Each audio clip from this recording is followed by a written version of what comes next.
vaJacob Mudenda vari panguva yakaoma mushure mekunge vabuda vachipraisa nekurumbidza avo vanoitwa Dr. Kasukuwere vanga kutaura vachinzi muHarare muno makakomborerwa muno utoziva kuti muno vanhu vakaita sana Tagwire vane maconnection emabusiness chichi sei musingaende imimi vanhu vari musangano mutombonodzidziswa kuti mainvestments zvinorohwa sei muchiratidzwa mamwe magepi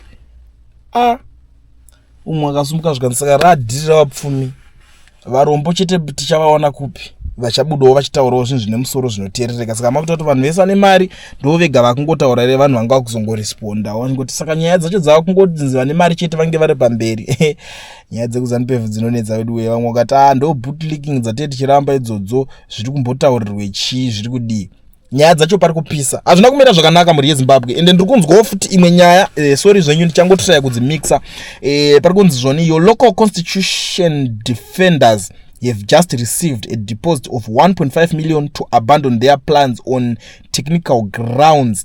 Don't be swayed by these opportunities.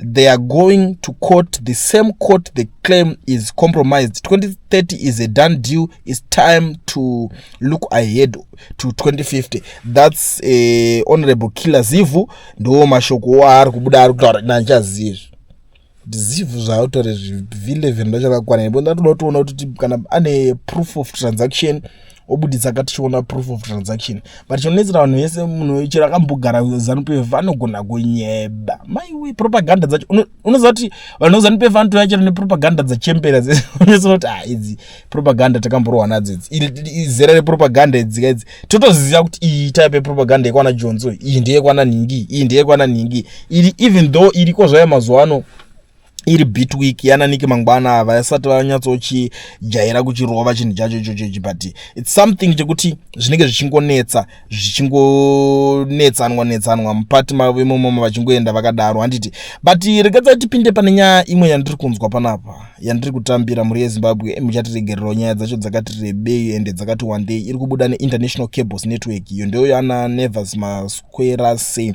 ndo vakomana vacho vanomhanya chinhu ichochi chanditi it's Zimbabwe Intelligence Report vari kuti zvoni Zimbabwe Justice Minister Ziyambi ZANU-PF former Legal Secretary Paul Mangwana and Patrick Chamisa is advised by Louis Uriri at the center of engineering the term extension drive to succeed. They provide daily briefing to Emmerson Mnangagwa on the progress regarding the extension of the octanians tenure of office to year 2030. A package have been set aside for Supreme Court judges. Their daily caucuses and even voodoo rituals sponsored by benefactors between State House and Mnangagwa's precab farm aimed to ensuring that everything goes according to plan. Blood sacrifices are held weekly amid song and dance in the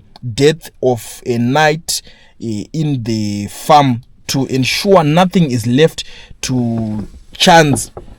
The entire military has been given military packages too good to decline. The lawyer who has just pulled out of the case challenging the constitutional amendment is believed to have been initially threatened and later paid a handsome figure by ZANU-PF benefactors who fence no opposition to the planned constitutional assault. On the regional front, after failing to eliminate Kasukuwere as originally planned, social media activists and commentators with a large following were identified and hired to instantly smear him by falsely associating him with Kasukuwere within ZANU-PF. It is known that Mnangagwa fears Kasukuwere, whom he views as extremely potent black mamba in the grass, hence the need to have his image completely battered. In order to stay in power,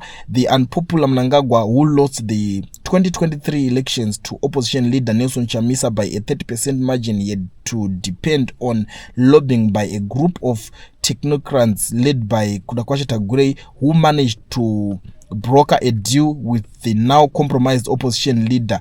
In the deal, Chamisa had to prevent mass protests countrywide by managing public emotions in exchange with a respectable monetary reward from the traditional leaders. Aside, Chief Charumbira played a central role in counseling Chamisa, ordering him to respect his elders and promising him that his crowning moment would come. Nelson Chamisa has since invested a significant portion of the money he received into mining and real estate, where most of the businesses are run by proxies. There are also a number of offshore accounts where part of the money was deposited. Meanwhile, Kuda Kwashe Tagwirei and Wikno Chivayo have each promised to bankroll Chamisa's announced political comeback, in which the public will be swayed to believe that this is an authentic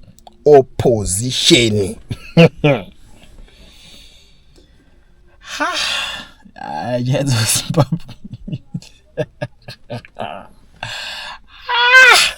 Unongoshtodaga upezero singachatodi ili zvakuitika but amira tione tinofanira kumboona pekunyatsoitangirei.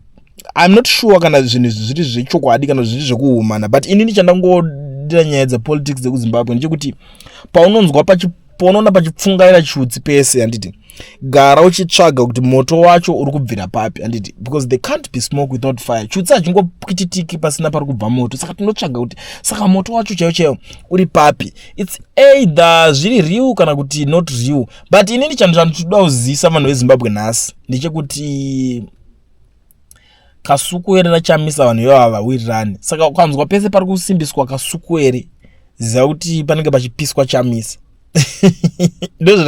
Chamisa akahanyotaura nezvaadakasukuwere, I not why, but Kasukuwere pese paroda kutsvaga relevance anotouya achipisa Chamisa. Chinhu chandikuudza ndezvekuti maactivists aKasukuwere pane paakabuda anga kutotanga kutoataka Chamisa. I still remember the late Sarwaka.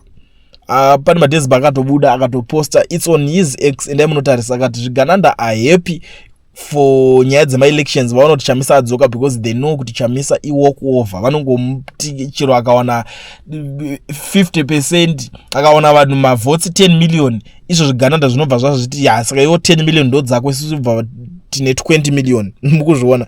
Saka nyaya idzi ukatanga unzwa pakunzi ninga akazodai ninga akadai, so asi nyaya dzekukurumidza kubhiliva, nyaya dzekuteerera wogara pasi wonzwa kuti zvamataura inini ndazvinzwa mataurire enyu, right, it's okay, but izvi zviri kubva kuna ani? Because kune imwe camp yekuti haidi kuteererwa nyaya dzayo. Handisi kuramba, ndiri kuti kune imwe source zvakafanana nemvura. Nimese munomwa mvura, and I believe kuti munhu wese anomwa mvura panyika munapo.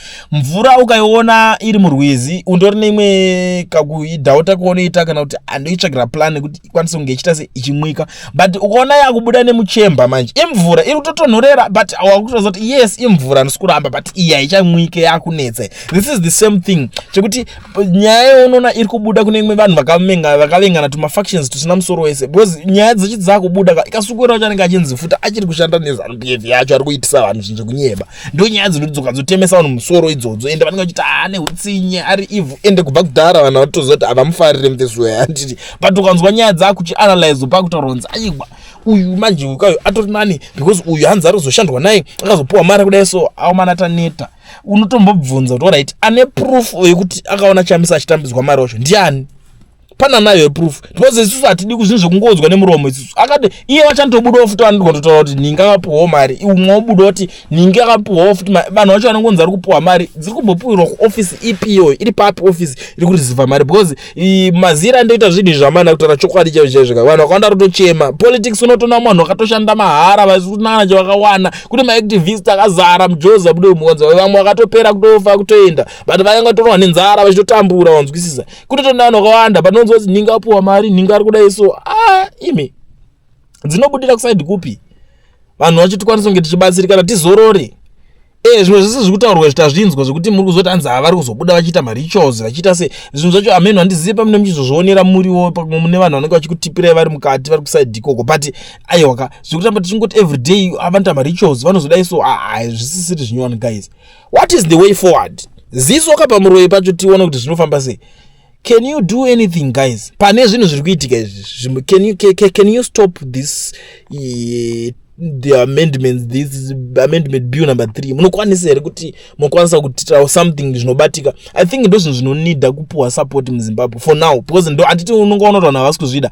Otherwise mukaramba muri kungotara zvekutanga zvekungovengana ningadai hakuna kana chinhu 1 chiri kuzoachivhiwa ipapo. Izvi ndozvinhu zvandiri kukupromisa izvi, zvandinotoziva kuti apa mucharamba tingori vanhu kuti ningakadai zvemuromo, asi pogoshayikwa chinhu 1 chichange chaachivhiwa pazvinhu izvozvizvi. Ndatopedza nemasudatra zvakawanda, saka ndaenda zvangu.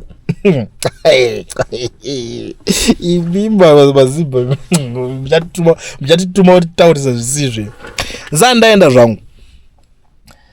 Regedzani nishandise mukana uno kuzivisa maZimbabweans ese vari munyika South Africa vari kudawo kuregisterwa macompanies nekuvhurirwa maFNB business accounts vasina mawork permits kana kuti mastudy permits. Ndiri kuti mazuva ano zvaaeasy, zvaanyore. Pane company inonzi Education Research, iyo ine nhamba dzandaisa pascreen inotungamirirwa nana Mukoma Owen. Idzi ndidzo shasha, vanokwanisa kukuregistera company vokuvhurira FNB business account usina work permit kana kuti study permit. Ende zvinhu izvi zvinokwanisa kuitwa utori comfort yepadhini pako wakatorara, unotoona zvinhu zvacho zvatosvika, vanototi vapedza kutoita votodeliver kadhi rako FNB business account baba rachipindira padheni necompany registration ipackage ka inouya yakabatana kudaro. Saka unozodei mangwana iwewe, chinongodiwa panapa shamwarika kubata Education Research, utaure navo ana Mukoma Owen, ngoti Mukoma Owen ndibatsireiwoka kuregister company yangu ndikwanisewo kuitawo zvirikuitwawo nevana vevamwe. Handiti no work permit no problem, as long as une passport chete zvinongoita zvinhu zvese izvozvo. Chero vari kunze kweSouth Africa munokwanisa futi kuregisterwa macompanies muSouth Africa munomu nekuvhurirwa maFNB business account. Batai Mukoma Owen mutaure navo